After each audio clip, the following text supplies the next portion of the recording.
Montana. How bad is this situation really? And how does it affect regular guys, regular Joes like you and me? And if Jacques Moretti gets a slap on the wrist, 3 years for 40 homicides, then what kind of precedent does it set? And another question that no one is really asking, myself included, is why has Jessica Moretti become a side actor, kind of the supporting actor in this tragedy, when quite honestly, I think she's the one who should have been arrested. I know she's under house arrest, but it does seem that the owner of the bar, who wasn't even there, Jacques Moretti, is the one who is, how shall we say this, taking the heat, while Jessica is just staying at home, taking care of her kids.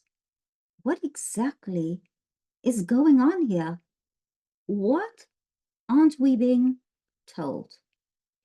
I'm Nas. This is Decoded, and if you enjoy my reporting, take a moment, hit like, hit subscribe, and thank you for all the comments. It really does help us to follow leads and to dive deep into this tragedy.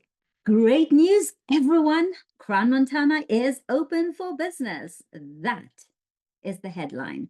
That is the headline. Open for business. New updates online. The buses are running. The restaurants are open. The slopes are ready.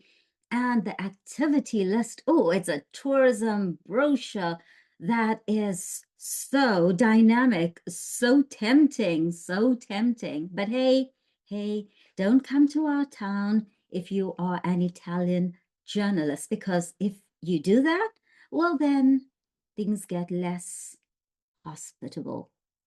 Yeah, you'll get beaten up. There have been allegations of intimidation, violence, and silence. But hey, come to Crown Montana. The entertainment is off the charts. The fondue is excellent. In another breaking news story, Jessica Moretti reports that her husband may soon regain his freedom. Yeah, she's so excited. Her husband may soon regain his freedom. Yeah, say that to the 40 victims, Jessica Moretti. But hey, this is Crown Montana, and our priorities are slightly different, right? Today, I really need to talk about what really matters in this story: the barman, the Grey Goose vodka, and the Maserati. But on Decoded, this isn't just gossip. We have decoded it. We have the receipts. The Grey Goose vodka, the Moretti Maserati. This is about power. This is about protection. And what gets ignored when money is involved? I'm Nas. Let's decode this. So, weeks before the fire, a bartender wanted to quit. He disagreed with bar policies. I guess he saw the red flags, right? But he was persuaded to stay until the end of the holiday season. He's in hospital. He survived. 40 others didn't. This wasn't ignorance. This was a known risk, and it continued because of the profit. That matters. That matters. Jessica Moretti said, let more people into a venue that was already packed to capacity. The bartender is not the only one who is disgruntled. There were also reports from other staffers. Now I want to talk about the bottles, the Grey Goose vodka. And if you're thinking, okay, what has this got to do with the fire? Okay, let's dive into it. We're going to talk about the bottles because, in my opinion, deception doesn't compartmentalize. What do I mean by that? Well, if you lie about one thing, you lie about something else, right? So we've got reports, and the reports allege that premium bottles, Grey Goose vodka, were refilled with cheap alcohol. So basically, you ordered Grey Goose vodka, you didn't get Grey Goose vodka. So Grey Goose that wasn't Grey Goose. Now, when a business does that, when a bar does that, when the Morettis do that, they see customers as marks at the bar. Marks to be scammed, right? Taken advantage of. These people are dumb. So how do you think the Morettis then see those patrons during an evacuation? If you disrespect your clientele to the point that you are serving them cheap, low cost, low grade vodka, but pouring it out of a premium bottle, then what else are you capable of? You serving fake luxury. You lied. Let that sink in, because in my opinion, just my opinion, so feel free to let me know your thoughts in the comments. When people lie about the small things, I believe they lie about the big things. More lies? It doesn't end. You be the judge. If the Morettis were willing to mislead the government about a car, why should we expect honesty from them about a ceiling? So what's the Maserati angle? Well, in 2020, when you and I were in lockdown during COVID, learning how to bake bread, and I was learning how to paint, right? Guess what Jacques and Jessica Moretti were doing? They reportedly received 75,500 francs in COVID relief funds. In 2020, when you and I were worried about whether we still had jobs, yeah, Jacques Moretti, convicted felon, convicted of pumping, prostitution, kidnapping, and fraud, received 75,500 francs in COVID relief funds. It gets better. It gets better. You know it does. Soon after, more than 33,000 francs went toward a Maserati. Half of the money from the COVID relief fund went to a Maserati. He bought a Maserati, and that was just an addition to a fleet that already included a Bentley, a Mercedes, and a Porsche. I have nothing against luxury cars. I think they're great. But when you take government funds to buy a Maserati, you connect the dots. You guys are smart. You connect the dots. Now, did the authorities investigate? Yes, of course. They investigated. But this is Crown Montana, Canton of Valais. So the authorities investigated, and, there was an explanation. Of course, there was an explanation. The car was a business asset. The car was a business asset. I don't know. Was it a delivery vehicle? I have no clue. But notice the inversion. Just watch this.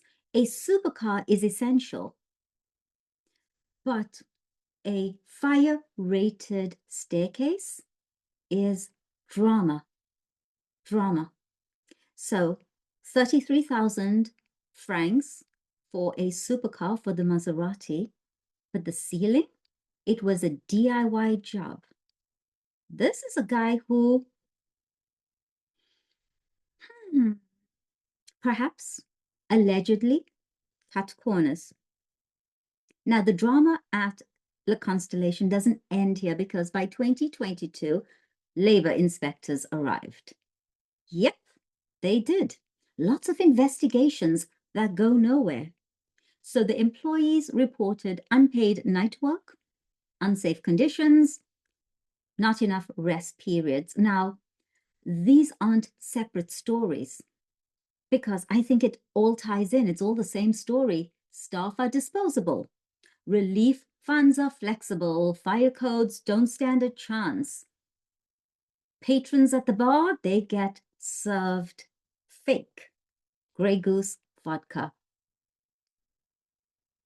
Now, we have in a previous episode spoken about the two fires that should have alerted the world to the dangers of the pyrotechnics and the acoustic foam, this basically solid gas that was used on the ceiling.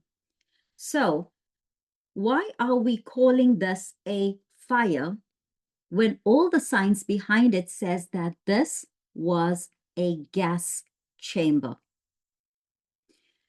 I'm not being dramatic. Stay with me. Polyurethane foam, and I have to read this out, so just stay with me. Polyurethane foam releases hydrogen cyanide. Is that correct?